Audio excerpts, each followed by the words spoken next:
Bonjour à tous, bienvenue dans cette 23e session de ce cycle de cours consacré aux intégrales dépendantes d'un paramètre et plus particulièrement depuis quelques semaines aux dérivées d'ordre fractionnaire. C'est une initiation, on y va très modestement, mais progressivement nous avons déjà mis en place un certain nombre de concepts et aujourd'hui je vous propose de reprendre la dérivée d'ordre fractionnaire d'ordre 1/2 et de particulariser sa définition entre celle de Riemann-Liouville que nous avions vue il y a déjà 2-3 semaines et la dérivée d'ordre fractionnaire de Caputo qui va nous permettre d'aborder les premiers exemples dans ce domaine. Alors, je vous rappelle,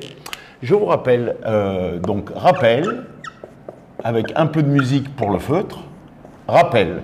On avait défini l'intégrateur d'ordre fractionnaire d'ordre 1/2 comme l'opérateur qui, sur une fonction u, au point t, valait 1 sur racine de pi, somme de 0 à t, et puis de u de θ, dθ sur racine de t moins θ, et ceci pour t positif ou nul.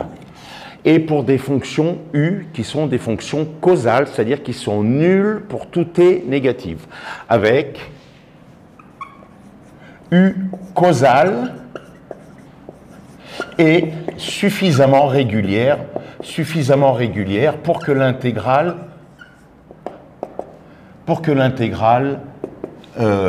qui définit cet intégrateur d'ordre 1/2 existe.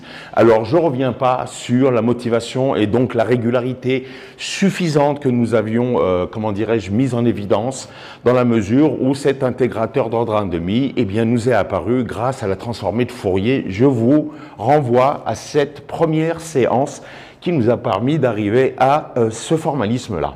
Alors on avait posé, ou plutôt Riemann, Liouville ont posé, rappelez-vous, ça aussi je l'avais défini, de manière complémentaire, l'opérateur de dérivation d'ordre 1/2. On va l'appeler Riemann-Liouville, RL, agissant sur U au point T. C'est une définition, c'est D sur dt de précisément cet intégrateur d'ordre 1/2. C'est quelque chose qui semble raisonnable, dans la mesure où l'intégrateur et le dérivateur sont deux opérations réciproques l'une de l'autre. Riemann-Liouville ont tout simplement posé, à partir de cet intégrateur d'ordre 1/2, la définition que voici, ou encore, plus explicitement, D d'ordre 1/2, au sens de Riemann-Liouville, agissant sur U au point T, vous voyez, il suffit de remplacer, c'est 1 sur racine de pi, d sur dt de cette intégrale de 0 à t de u de θ racine de t moins θ dθ. Encore une fois, pour des fonctions suffisamment régulières, encore une fois, on pourrait donner des cadres d'analyse fonctionnelle suffisants qui permettraient donc de définir cela proprement. Alors, résultat, on va dire lemme, on va le démontrer. Lemme, on peut réécrire cet opérateur sous la forme suivante. D de RL d'ordre 1/2 en U agissant sur T, ça va être 1 sur racine de pi, et puis il va y avoir un U de 0 plus sur racine de T, plus somme de 0 à T, de U' de θ sur racine de T moins θ dθ. Alors, la preuve, elle est relativement simple.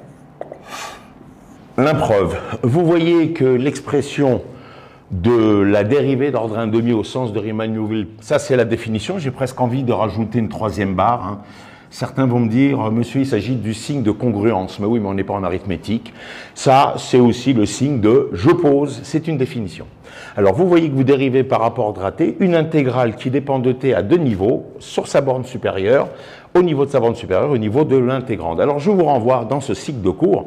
J'ai consacré vraiment suffisamment de temps pour les termes de la convergence dominée ou de la convergence bornée et des conséquences, notamment concernant la continuité d'une intégrale dépendant d'un paramètre.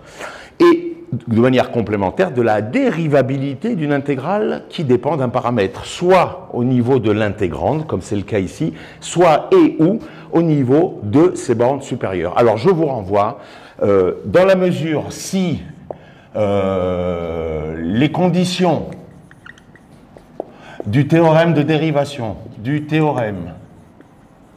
mais bien sûr ça dépend de U, vous avez compris, du théorème de dérivation,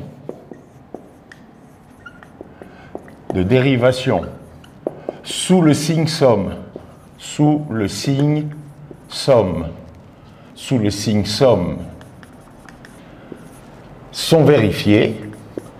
vérifiés, alors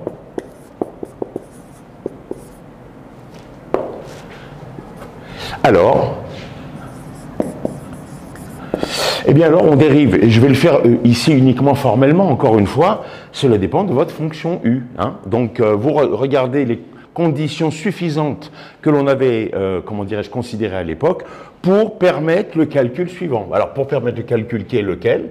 Alors il y a deux termes. Il y a la dérivation concernant le comportement, la relation vis-à-vis de la borne supérieure, puisque c'était ici, et comme vous le savez, c'est un résultat de terminal, il suffit de prendre l'intégrande en θ égale t. Oui, mais en θ égale t, on a un souci, puisque le dénominateur s'annule, donc l'expression va exploser. Premier problème. Deuxième problème, il s'agit de dériver maintenant l'intégrande, donc il va y avoir l'intégrale de 0 à t de la dérivée de l'intégrande par rapport à t, et là, de nouveau, vous voyez qu'il va falloir dériver quelque chose en 1 sur racine de t. C'est quand même, comment dirais-je, peut-être un peu singulier. Alors, avant comment dirais-je, de procéder à ce calcul-là, eh bien, l'intégrale de 0 à t de u de θ dθ sur racine de t moins θ, je vais m'éliminer cette singularité quand θ vaut t. Donc je vais poser phi égale, par exemple, t moins θ. Donc vous voyez que je vais avoir dφ qui va valoir par rapport à θ, puisque t est fixé dans cette histoire, moins dθ. Et alors, ça va être égal à quoi? Eh bien, il va y avoir u de θ, donc u de t moins phi. θ égale t moins phi. dθ, eh bien dθ, c'est moins dφ. D'accord? Sur quoi? Eh bien sur racine, t moins θ, c'est sur racine de phi. Il n'y a plus de comportement de dépendance en t, c'est l'objet de ce changement de variable. C'est le but du changement de variable. Alors attention, quand θ vaut 0, phi vaut t. Quand θ vaut t, phi vaut t moins t, 0. Alors on remet ça à l'endroit, et donc on obtient, si on devait maintenant considérer l'expression de la dérivée d'ordre 1,5 au sens de Riemann-Liouville, eh bien je peux la réécrire grâce à ce petit calcul sous la forme suivante. 1 sur racine de pi, et il faut calculer d sur dt de quoi? Eh bien alors je remets les choses à l'endroit, de l'intégrale de 0 à t, et du coup j'absorbe le signe moins, et j'ai un u de t moins phi, dφ sur racine de phi, je pourrais l'écrire comme ça si vous voulez. Et donc maintenant j'utilise le fameux théorème sous réserve que les conditions d'application soient autorisées, dépendant bien évidemment de la régularité de u. Alors on y va, ça c'est égal à quoi? Alors 1 sur racine de pi, facteur 2. Donc je prends maintenant cette écriture-là et je dérive par rapport à t, donc c'est-à-dire que je dois prendre l'intégrande quand phi égale t. Mais quand phi égale t, vous voyez que vous avez ici un u de 0, alors c'est 0 plus parce qu'on arrive par la droite de 0 dans ce calcul-là, sur racine de t. C'est bien exactement l'écriture qui est ici. Puis plus, maintenant, je vais dériver l'intégrande somme de 0 à t, je dérive par rapport à t cette quantité-là. Donc il s'agit d'écrire u' par rapport à t, donc en t moins phi, il n'y a pas de dérivation composée, puisqu'on dérive par rapport à t. Donc la dérivée de t moins phi par rapport à t, c'est 1. Donc voilà le résultat. Et si je réécris ça sous la forme en rechangeant t moins phi par t moins phi par θ, hein, puisque ici vous avez t moins phi, c'est θ, c'est comme ça d'ailleurs qu'on a fait le changement. Eh bien, donc ça égale à quoi? À 1 sur racine de pi. Et vous voyez, donc la première quantité, je n'y touche pas, c'est u de 0 plus sur racine de t, plus somme de 0 à t, donc je refais le changement de variable à l'envers, et j'ai un u' de θ sur racine de phi qui vaut t moins θ dθ. Et donc là, on retrouve le résultat, comment dirais-je, annoncé. Alors, il va y avoir une remarque sur ce résultat, ce qui a amené un certain mathématicien du nom de Caputo à reconsidérer cette définition de Riemann-Liouville. C'est tout de suite, j'ai le temps d'effacer. Si on suppose que, eh bien, U égale constante sur R+. On a dit déjà que U est nul, hein, sur R-. Ça, c'est pour T positif ou nul. Alors, positif ou nul, déjà, le 0, là, on a un petit souci. On va déjà être encore plus délicat, on va dire, pour U strictement positif. Alors, que se passe-t-il? Ben, vous voyez ce qui se passe. L'intégrale ici, U' de θ égale à 0, donc ça implique que quel que soit θ appartenant à 0t, évidemment, vous allez avoir U' de θ égale à 0. Et donc, ça donnerait dans ce cas-là, alors je vais l'appeler U étoile, si vous voulez, cette nouvelle, ce cas particulier, quoi. Donc, cette fonction-là, je vais avoir pour la dérivée d'ordre 1/2 de U étoile, c'est-à-dire de la constante, je vais avoir eh bien quoi? Donc si U étoile est constant, eh bien ça va donner U en 0+, on peut l'appeler U étoile si vous voulez, ou constante, enfin bon, je reste sur l'écriture générique, sur racine de pi t. Autrement dit, la dérivée d'ordre 1/2 d'une fonction constante, c'est quelque chose qui se comporte comme 1 sur racine de t. Donc vous allez me dire, et pourquoi pas, hein, on n'a aucune, comment dirais-je, aucune notion sur ce genre de dérivation d'ordre 1/2, alors pourquoi pas un tel résultat? Eh bien, pourquoi pas un tel résultat? Parce que si je recompose la dérivée d'ordre 1/2 avec elle-même, c'est-à-dire que si j'écris, dans ce cas, dérivée d'ordre 1/2 de la dérivée d'ordre 1/2 de cette constante, au sens de Riemann-Liouville, hein, bien sûr, Riemann-Liouville.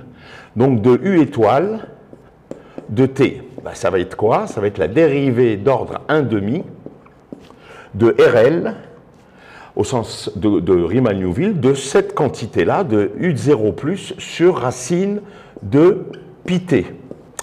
On aurait aimé, point d'interrogation, on aurait aimé, un petit coup de rouge, hein, comme vous le savez, on aurait aimé, grosso merdo, avoir quoi? Enfin, on aurait aimé que la dérivée d'ordre 1/2 composée avec elle-même, ça soit la dérivée d'ordre 1 de cette fonction que j'ai appelée U étoile en t.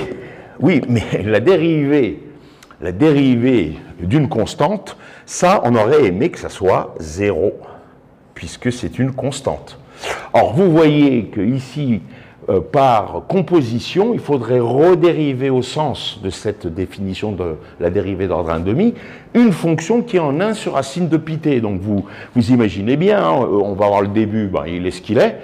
Déjà, il est ce qu'il est, donc il est non nul. Et puis il se comporte en 1 sur racine de t. Et puis là, il y a encore, faudrait écrire ça en 0. Donc déjà, c'est un problème, hein, vous avez compris. Parce que ça, c'est la dérivée d'ordre 1/2 de U. Donc maintenant, la dérivée d'ordre 1/2 de cette fonction, ben, il faut prendre cette fonction-là en 0. Oui, il y a intérêt que U de 0+ sur racine de 0, enfin quand t tend vers 0 de racine de t, tend vers une limite finie. Sinon, cette quantité-là, elle va exploser. Première chose. Puis deuxième chose, U' de θ. Donc si vous dérivez ça par rapport à t, pour écrire le U' en θ, ben, vous allez avoir quelque chose qui va être de l'ordre d'une puissance moins 3,5. Bref, il n'y a aucune raison, c'est ça que j'essaie de vous motiver, il n'y a aucune raison que la dérivée au bout de la deuxième application de cette dérivation d'ordre 1/2 donne ce que l'on aimerait avoir, c'est-à-dire la dérivée d'ordre 1 par composition de la dérivée d'ordre 1/2 par elle-même, ici dans le cas présent 0, puisqu'on dérive une constante. Un peu, si vous voulez, hein, je vous renvoie au cours de l'avant-dernière séance, on avait montré que l'intégrateur d'ordre 1,5 composé avec lui-même, alors d'une manière générale, c'était l'intégrateur d'ordre 1, l'intégration de somme de 0 à t de u de t dt, de u de θ dθ. Rappelez-vous, revoyez ça. Donc là, on aimerait la même chose. Oui, mais non, ça ne va pas aller, et ça ne va pas aller à cause de cette histoire-là. Alors, c'est la raison pour laquelle, eh bien, on a la dérivation d'ordre 1,5 au sens de Caputo, et il ne s'est pas embêté, Caputo. Il l'a défini de la manière suivante. Alors, c'est l'opérateur d1,5 de C, indice C, d1,5 de C, de U en T, eh bien, c'est ni plus ni moins que ce deuxième morceau uniquement, autrement dit, en faisant abstraction de ce premier morceau, qui est le morceau résiduel lorsque vous prenez une fonction constante, comme on vient de le voir. Donc, il a posé 1 sur racine de pi, somme de 0 à t, de u' de θ sur racine de t moins θ, dθ. Évidemment, vous voyez que, cas particulier, eh bien, d d'ordre 1,5 au sens de Caputo de u étoile en t, ben, la fonction, elle est constante, donc la dérivée ici est nulle, eh bien, c'est égal à 0, quel que soit t positif. Du coup, évidemment, eh bien, d d'ordre 1,5 au sens de Caputo composé avec la dérivée d'ordre 1,5, la même au sens de Caputo de agissant sur cette constante u étoile en t, bah écoutez, j'agis ici avec la dérivée d'ordre 1,5 sur une constante maintenant qui est nulle, eh bien ça va être 0, quel que soit t positif, c'est-à-dire c'est la dérivée d'ordre 1 de u. C'est la dérivée première de u étoile en t, qui vaut 0, puisque la fonction est constante. Donc ça, c'est ce qui a amené Caputo à définir la dérivée d'ordre 1,5 en corrigeant, en ne considérant pas justement le terme perturbateur qui propose une difficulté pour la dérivée d'ordre 1,5 d'une constante. Alors, nous allons voir maintenant deux exemples pour la dérivée d'ordre fractionnaire, deux exemples de cette dérivée d'ordre fractionnaire au sens de Caputo. Exemple 1, eh bien, on va prendre u de t égale t h de t, si vous voulez, hein, la fonction d'Heaviside. C'est-à-dire, c'est finalement la fonction qui vaut t si t est positif ou nul, et 0 sinon. Puisque la fonction d'Heaviside vaut 1 quand t est positif, h de t vaut 1 quand t est positif, 0 sinon. Alors, si je calcule la dérivée d'ordre 1,5 au sens de Caputo de cette fonction de u en t, eh bien, définition, c'est 1 sur racine de pi, vous allez voir que c'est extrêmement simple ici, somme de 0 à t, alors de quoi? Ben, u' de θ, donc u de θ, si vous voulez, vaut θ, et donc u' de θ vaut 1, donc ça fait 1 sur racine de t moins θ, dθ. Petit calcul élémentaire, ne vous noyez pas dans un verre d'eau, la fonction u ici vaut t quand t est positive, la fonction u de θ vaut θ quand θ est positive, ce qui est bien le cas dans cette intégrale, donc la dérivée vaut 1, voilà. Alors ça fait quoi? Attention, en intégrant θ, vous voyez qu'il y a un petit signe qu'il faut considérer, donc ça fait moins 2 sur racine de pi, et puis la primitive de 1 sur racine de trucmuche, c'est 2 racines de trucmuche, donc 2 racines de t moins θ, à condition d'avoir mis la dérivée ici de t moins θ par rapport à θ, c'est-à-dire moins 1. À prendre entre 0 et t. Donc ça fait combien cette histoire-là? Eh bien écoutez, hein, quand θ vaut t, ça fait racine de 0. Quand θ vaut 0, ça fait racine de t avec le signe moins, ça va faire moins moins. Donc 2 racines de t sur pi. Alors, ce qui est intéressant à voir, exemple 2, c'est maintenant, on va, si vous voulez, composer la même dérivation d'ordre 1,5 sur la fonction u, qui est définie ainsi. Autrement dit, il faut appliquer maintenant la dérivation d'ordre à demi au résultat que nous venons d'obtenir. Alors, premier constat, je ne l'ai pas fait parce qu'ici nous sommes dans un cas très particulier, on pourrait le faire dans un cadre d'un cours général sur la dérivée d'ordre fractionnaire, mais vous voyez bien que la dérivée d'ordre fractionnaire d'ordre 1,5 de lambda u, c'est lambda la dérivée d'ordre fractionnaire d'ordre 1,5 de u, puisqu'il suffit ici de bénéficier de la linéarité de l'intégrale. Et évidemment, la dérivée de la somme, c'est la somme des dérivées, etc. Donc on a des bonnes propriétés avec cette définition grâce à la linéarité de l'intégrale. Ceci est une remarque en passant. Autrement dit, si je veux dériver maintenant cette quantité-là par rapport à la définition de Caputo, eh bien, il suffit de faire un petit calcul à part de la dérivée d'ordre fractionnaire d'ordre 1,5 de racine de t. D'accord ? Si vous voulez, c'est ça que j'écris, et puis évidemment, on va l'écrire au pointé, donc vous comprenez, comme d'habitude, ici, il y a confusion entre la fonction et sa valeur au point. Mais ici, comme je ne lui ai pas donné de nom, j'aurais pu l'appeler, hein, si vous voulez, j'appelle V la fonction racine de t, hein, V de t, c'est racine de t, et du coup, j'ai une écriture extrêmement rigoureuse pour ceux qui ont trop de psychorigidité dans leur trousse à outils. Donc là, la dérivée d'ordre fractionnaire de V, au point t. Autrement dit, eh bien, qu'est-ce qu'il faut calculer? Alors, V, c'est racine de t, hein, pour t positif. Vous avez compris, tout ça, c'est pour avoir un cadre qui me permette de parler de l'action de l'opérateur sur la fonction au point t. Bah, définition, c'est 1 sur racine de pi, somme de 0 à t. 2, il suffit d'écrire V' de θ sur racine de t moins θ dθ. Alors ça fait quoi? Ça fait 1 sur racine de pi, somme de 0 à t, de V'. Donc la dérivée de racine de t, ben c'est 1 sur 2 racines de t.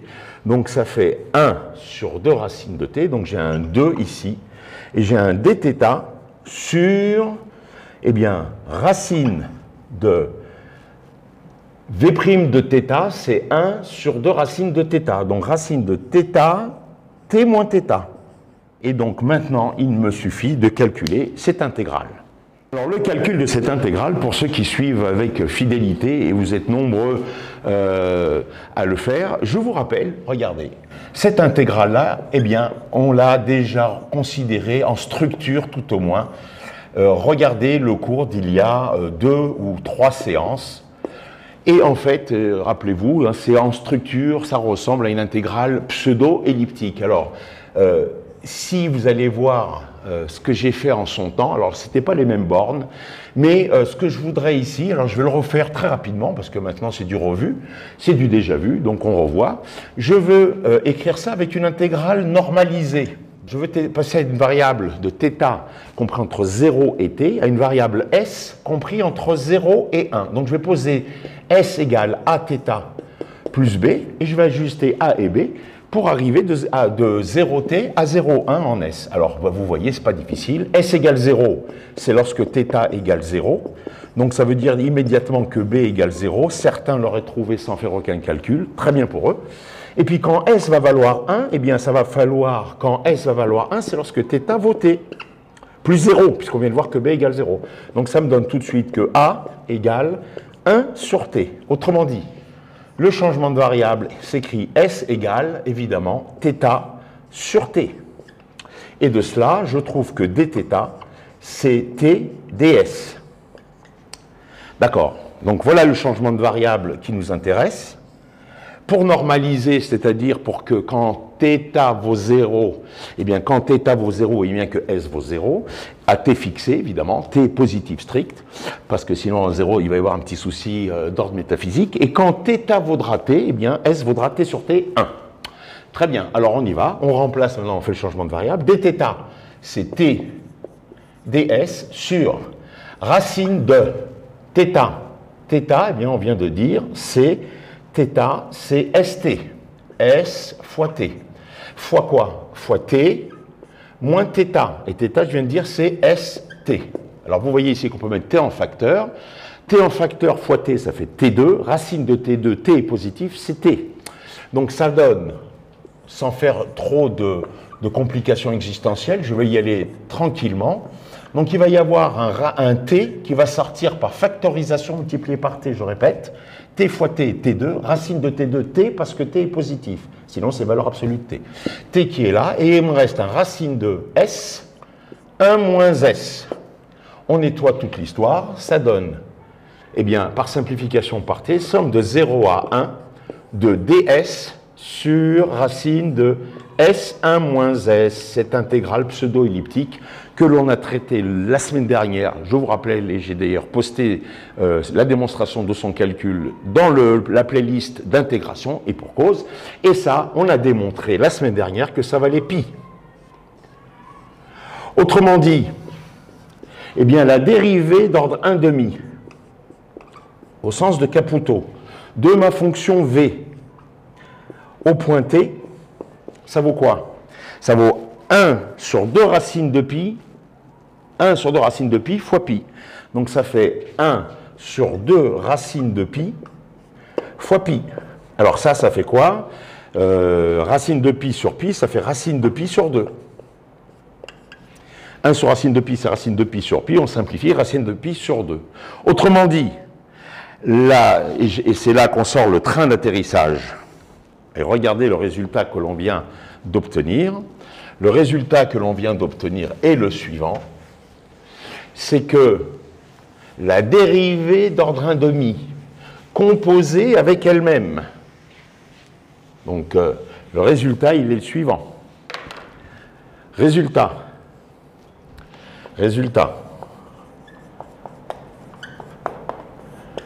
Eh bien, la dérivée d'ordre 1/2, composée au sens de Caputo, composée avec la dérivée d'ordre 1/2.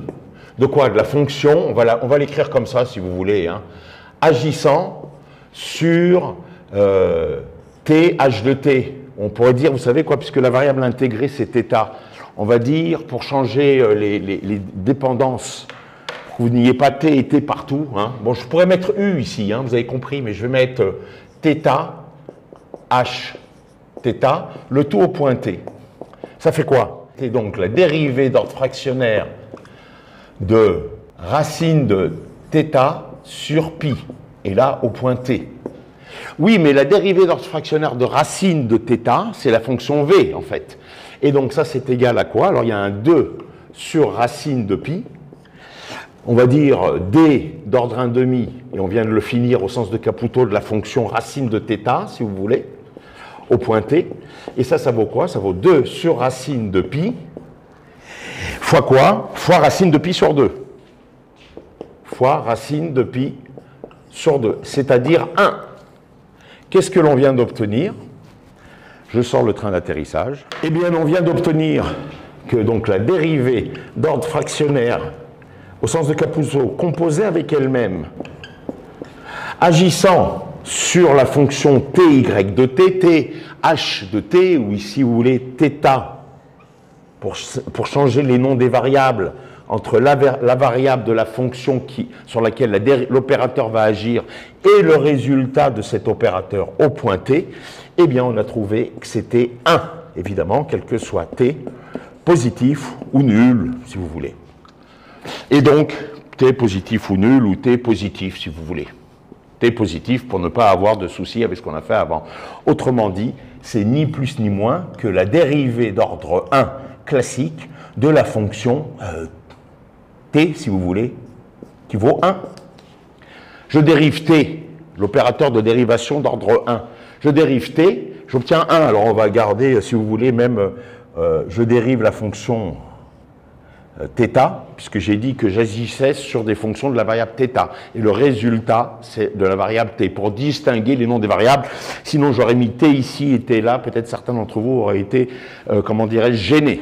Alors, je répète, on obtient 1, c'est-à-dire finalement la dérivée de la fonction θ ou de la fonction t, enfin de la fonction linéaire y égale x, hein, comme ça vous voyez de quoi je parle. Et donc ce résultat-là est un résultat de cohérence entre la dérivée d'ordre 1 et la composition par elle-même de la dérivée d'ordre fractionnaire au sens de Caputo. Je répète ici, ça c'est la dérivée classique, hein. J'ai presque envie de dire classique, hein, l'opérateur classique. Dérivée d'ordre 1, c'est la dérivée que vous connaissez. Et donc, on a un résultat parfaitement consistant sur la composition de la dérivée d'ordre fractionnaire au sens de Caputo d'ordre 1,5. Et évidemment, on pourrait généraliser ça entre deux dérivées d'ordre fractionnaire d'ordre alpha et bêta au sens de Caputo. Ceci est une autre histoire, c'est le même formalisme mais un peu plus consistant.